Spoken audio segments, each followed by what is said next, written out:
I'm Zainab from Debate Now. We are a group of high school and university students who are interested in debate in Turkey. And in this podcast series, we have guests from different countries and we ask them things that we want to ask. And in the first episode, we had a guest from Palestine. And in the second episode today, we have a guest from Bosnia. Uh, Hello, Fadil. Will you introduce yourself? Hello, my name is Fadil Umihagic. I'm 19 years old. I come from Tuzla, which is in Bosnia and Herzegovina. I just graduated from high school and I'm awaiting to get my college application results. And it's an honor to talk to you today. It's an honor to talk to you too. So, since it's one of the most important topics in the world right now, I want to ask how is this situation ongoing with COVID-19 in Bosnia? How is the vaccination process? Are you able to get a vaccine in Bosnia? So we just went through a third COVID wave. It had been really difficult for us in the past 1.5 or 2 months. It had taken many lives. It was really severe. It was not like the previous two ones. We had to put on really strict measures that lasted throughout Ramadan. And just at the end of Ramadan, the COVID numbers decreased, so we were able to lift the measures and enjoy Bayram. Regarding the vaccination, due to the difficult organization of Bosnia as a country, because we have the state, the entity, and the cantonal level. Our COVID vaccination process went a bit more difficult, and due to some political options that used it as a way to get to their to get the things that they wanted politically. We were not able to get many people vaccinated, also because of the COVAX mechanism. The global vaccination mechanism was slower than expected. So in the previous months, we were only able to vaccinate our medical workers and our risk groups. But in the last couple of days, we gained we got the deliveries of the vaccines that we bought, a couple of hundred of thousand vaccines, and I think mass vaccination will start any day now. Okay, I'm sorry about your losses, and I hope the vaccination process goes well. Thank So you. we also want to ask you, as a young person, how is life for young people in Bosnia? How is the education system? And also, as employment, is it easy for young people to find a job, especially after graduating university? So we're a country that went out of the socialist or communist regime just over 25 or 30 years ago. And unfortunately, a lot of this mindset remained. And the people that lead our cultural events or the events we would visit in our free time. So I think regarding the uh, cultural events and some other similar activities, I think we could work a lot more on that in order to enrich it. When talking about employment opportunities for young people, I think it varies from a job to job. You have some jobs that are more wanted, that that when you finish that college, you will gain the job automatically or in a year or two. But also you have some jobs that unfortunately have really small chances of getting employed after finishing college. So these people are forced either to move out of Bosnia or to look for other jobs that they didn't want to do before. Yeah, it's pretty much the same in here in Turkey too. Like it depends on which university you graduated from and which field you graduated from. Like you said, there are very high demand jobs like being a doctor or engineer, in which like you can get employed right after graduating. And also like if you graduated from a well-known university, it's more likely that you will get hired right after graduation. And next, I want to ask you that Bosnia is a country where people of diverse ethnic origins live together.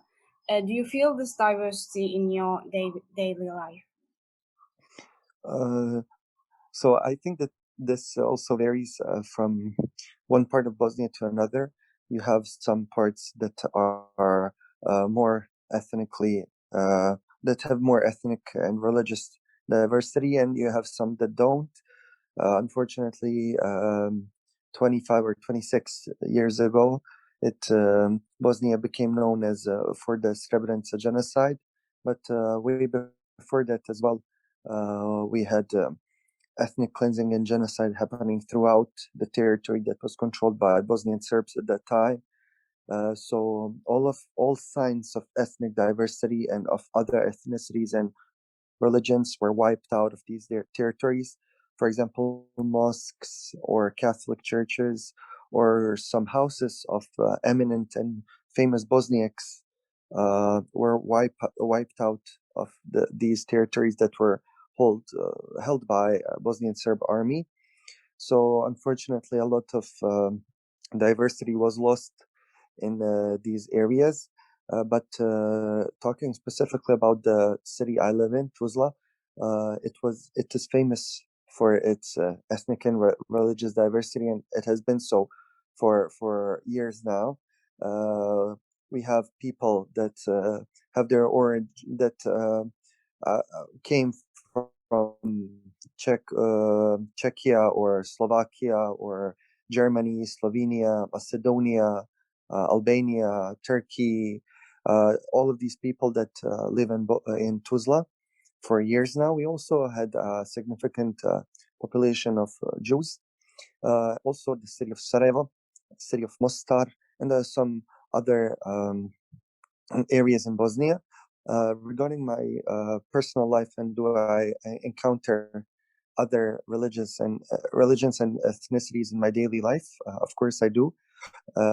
My first neighbors are of different religion, and I encounter I encounter them every day, and it's a thing that we're proud of in my country. Yeah, diversity is always a very nice thing to see. I think in here too, you can see people from very different ethnicities. Like even myself, my grandmother is from Bosnia, and my other grandmother is from Greece. So like you really can meet people from very different ethnicities here in Turkey too, and it's always a very nice thing to see. Nextly, I want to ask that as a half Turkish and half Bosnian person, Bosnia and Turkey are countries that are close to each other, not just geographically, but also in a sentimental way. How do you see Turkey from Bosnia? So yes, I will agree with you that apart from the physical closeness, we are sentimentally close as well. Bosnia was a part of the Ottoman Empire for hundreds of years.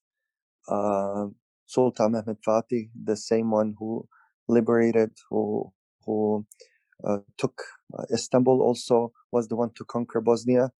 This is something that we're really proud of here. Um, while being a part of the Ottoman Empire, we got many traditions, and Ottoman Empire influenced us in many, many ways, architecturally. I don't know, in our meals, in our everyday lives, in our everyday routines, and our language. Bosnian language is full of words of Turkish origin, of Arabic origin as well. And also a really, really interesting thing. is that when the Ottomans left Bosnia in 1878, a lot of Bosniaks left with them and started leaving because we became a part of the Austro-Hungarian Empire, and they didn't want to stay there. They wanted to go live in the Ottoman Empire. So a lot of people, tens of thousands of Bosniaks, left the areas of Sanjak, areas of Krajina, areas of Sarajevo as well, just like your grandmother did.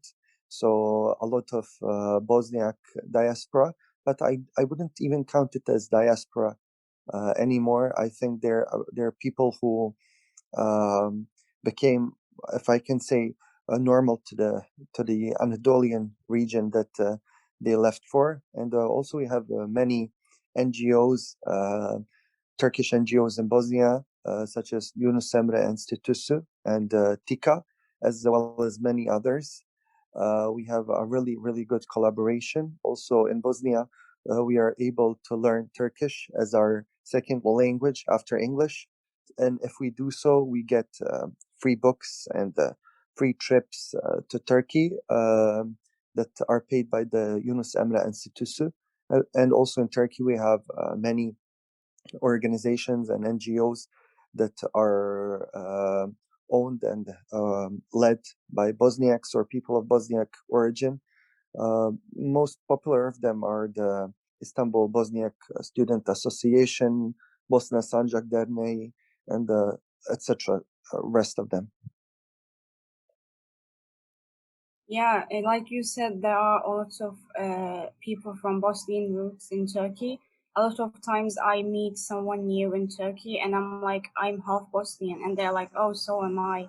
So there are a lot of really people from Bosnian roots here in Turkey. And how do you imagine Bosnia's future? What would you like to tell people about your country? So I see Bosnia in future. I see us as a proper, organized, and functional country that respects every one of their citizens and every bit of our land. I see us as a country that follows European and the civilizational, if I can say so, civilizational traditions and civilizational values. I see us as a country that is led by moral people, that is led by people who are able um, to say that they have mistaken and that are able to say they're sorry for their mistakes. I see us as a part of European Union as well as a part of NATO, um, and I hope we keep our close relations to Turkey as much as possible as well in the future. Yeah, I hope so too.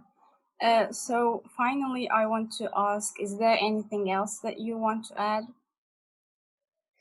So it was really an honor to talk to you today, to talk to my Turkish brothers and sisters, and to be able to share some of my opinions and views and experiences. For the end, I would like to call you all to visit Bosnia, to visit our cities, and but apart from our tourist attractions such as Mostar and Sarajevo, and I don't know, Travnik and some other places, I would also call you and ask you to visit the places of um, remembrance, such as Srebrenica or the Kovaci Memorial in Sarajevo, or some other places of remembrance of Bosnian genocide, because I think it's really important.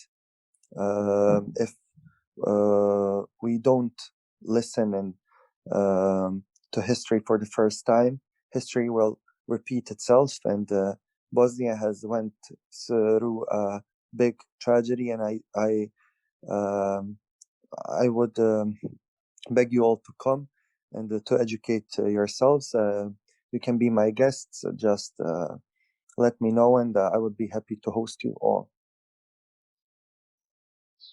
Yeah, thanks a lot, Fadil. We would love to come to Bosnia, and thanks for listening to the podcast. You can see detailed information on our Instagram page. See you in the next episode.